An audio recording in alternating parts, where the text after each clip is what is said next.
Kalau kita tahu bahwa ketika sholat itu kita membaca surah Al-Fatihah, Allah membalas setiap bacaan kita, itu kita pasti akan masuk dalam bacaan Al-Fatihah kita, khususnya ketika sholat. Karena ketika kita baca Al-Fatihah, Allah itu menjawab setiap ayat. Ini dijelaskan dalam hadis, diriwayatkan ketika kita membaca surah Al-Fatihah, Bismillahirrahmanirrahim, Alhamdulillahi Rabbil Alamin. Kemudian Allah menjawab, Hamidani Abdi. Lihat kata Allah, lihatlah hambaku memujiku. Bayangkan betapa bangganya, senangnya Allah kepada kita. Dan senangnya Allah, bangganya Allah pada kita adalah puncak tertinggi dari ibadah kita. Kemudian Ar-Rahmanir Rahim, ketika kita baca itu Allah menjawab, Asna alayya abdi. Lihat hambaku mengagungkanku. Allah bangga tuh. Kita sedang bukan ketemu sama Allah aja nih, sedang komunikasi dan sedang dijawab sama Allah. Kalau kita tahu nih, kita lagi komunikasi sama Allah, Allah lagi jawab dengan bangga kita, gak denger yang lain-lain. Makanya Sayyidina Ali Zainal Abidin itu ketika mau sholat pernah pucat dan pingsan. Ditanya kenapa?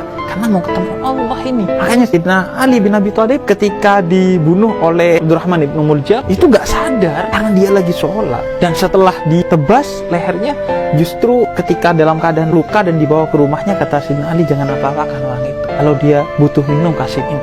Akhirnya dikasih susu Abdurrahman bin Muljam yang nebas. Karena sholat itu indah sekali. Kemudian ketika sholat ditebas, ya Allah, ini memang yang saya cari dari hidup. Mati dalam keadaan sholat, mati dalam keadaan bersujud kepadamu, dan mati syahid. Kemudian Malik Yaumiddin, Allah jawab lagi tuh. Ketika itu Allah jawab, Majadani Abdi.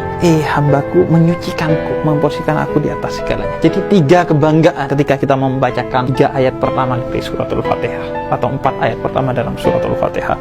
Kemudian selanjutnya, Malik Yaumiddin, Iyyaka na'budu wa iyyaka nasta'in. Kemudian kata Allah, hadihil ayat baini wa baina abdi. Ayat ini adalah antara aku dan hambaku, kata Allah. Wali abdi masa'an, dan karena dia sudah bertatap dengan aku dan kemudian memohon kepada aku, maka minta apa aku kasih. Ihdinas siratal mustaqim, siratal ladzina an'amta 'alaihim ghairil maghdubi 'alaihim waladdallin. Amin. Allah menjawab, hadihi abdi wali abdi masa'an. Ini hambaku nih. Ini baru hambaku nih, kata Allah. Bangga Allah nih. Ini baru hambaku, dan karena ini hambaku, minta apa? Gue kasih deh.